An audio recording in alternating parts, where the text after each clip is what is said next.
एक नगर में भगवान शिव का एक भव्य मंदिर था, जहां हर वर्ष दूर दूर से भक्तजन शिवजी के दर्शन के लिए आते रहते थे। श्रावण का महीना था। दूर दूर से कावड़िए कावड़ लेकर भगवान शिव को जलाभिषेक करने आए हुए थे। मंदिर का परिसर भक्तों की भीड़ से भरा हुआ था। तभी अचानक आकाश में बिजलियां हुई और सोने का एक थाल उतरा। उसी के साथ एक भविष्यवाणी हुई कि जो कोई भगवान शंकर का सच्चा भक्त और प्रेमी होगा उसी को यह थाल मिलेगा। मंदिर के परिसर में उपस्थित सभी लोगों ने यह भविष्यवाणी सुनी। धीरे धीरे सभी इकट्ठे हो गए। जो लोग मंदिर की व्यवस्था देखते थे, उन्हें तो पूरा विश्वास था कि यह थाल हमें मिलेगा, इसलिए वे सबसे आगे जाकर खड़े हो गए। सबसे पहले एक पंडित जी आए और बोले, देखिए, मैं प्रतिदिन महादेव का अभिषेक करता हूँ। मैं ही भोलेनाथ का सबसे निकटवर्ती प्रेमी और भक्त हूँ, इसलिए थाल मुझे मिलना चाहिए। इतना कहकर पंडित जी ने थाल उठाया। जैसे ही पंडित जी ने थाल उठाया, थाल पीतल का हो गया। यह देखकर पंडित जी बड़े लज्जित हुए। उन्होंने थाल यथास्थान पर रखा और वहां से निकल गए। इसी प्रकार वहां उपस्थित सभी पंडितों ने खुद को आजमाया, लेकिन शायद उनमें से कोई भी सच्चा भक्त नहीं था। उन्हें भी थाल यथास्थान पर रखकर चले जाना पड़ा। इसके बाद उस नगर के राजा का आगमन हुआ। राजा साहब आगे आए और बोले, मैंने महादेव के मंदिर में बड़ी भारी दान दक्षिणा दी है, इसलिए यह थाल मुझे मिलना चाहिए। इतना कहकर राजा साहब आगे बढ़े और थाल उठाया। जैसे ही राजा ने थाल उठाया, थाल तांबे का हो गया। यह देखकर महाराज भी लज्जित हुए और थाल यथास्थान रखकर एक तरफ खड़े हो गए। इसके बाद इसी तरह एक से बढ़कर एक दानी, महात्मा और भक्त पधारे और थाल उठाया, लेकिन किसी के हाथ में कुछ और किसी के हाथ में कुछ हो गया, लेकिन सोने का नहीं रहा। तब लोगों को पता चला कि हम में से कोई भी महादेव का सच्चा भक्त नहीं है। उसी समय एक किसान का आगमन हुआ। वो बेचारा महीनों बाद आज चातुर्मास के सोमवार के शुभ अवसर पर शिवजी के दर्शन करने आया था।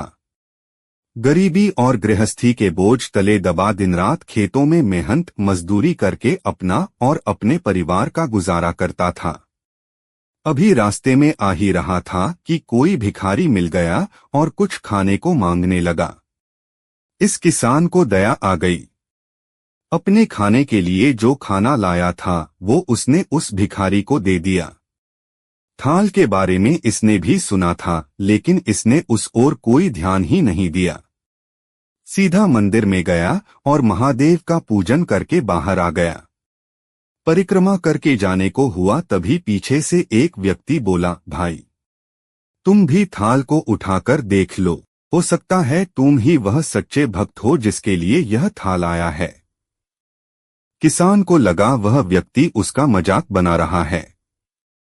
किसान ने हंसते हुए कहा, भाई, मैं तो कभी कोई पूजा पाठ भी नहीं करता, महीनों ने एकाध बार मंदिर आ पाता हूँ, मैं कायका का सच्चा भक्त। वह अजनबी बोला, भाई, हम तो देख चुके हैं, हमारी भक्ति तो दो कौड़ी की भी नहीं है। अब तुम भी अपना हाथ लगाकर देख लो। सोने का थाल मिले न मिले, किंतु पता चल जाएगा कि तुम्हारी भक्ति में कितनी सच्चाई है।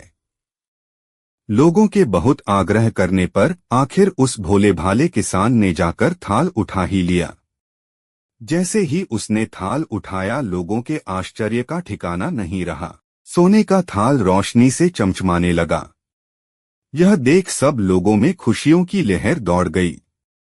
सभी लोग उसके जयकारे लगाने लगे और पूछने लगे कि भाई, तुम ही सच्चे भक्त हो, अब हमें भी बता दो कि कैसी भक्ति करते हो, जिससे महादेव तुमसे इतने प्रसन्न है। तो किसान बोला, भाई, मैं कोई भक्ति नहीं करता, मैं केवल दिन भर खेतों में काम करता हूँ और थोड़ा समय निकालकर जरूरतमंद लोगों की मदद करता हूँ।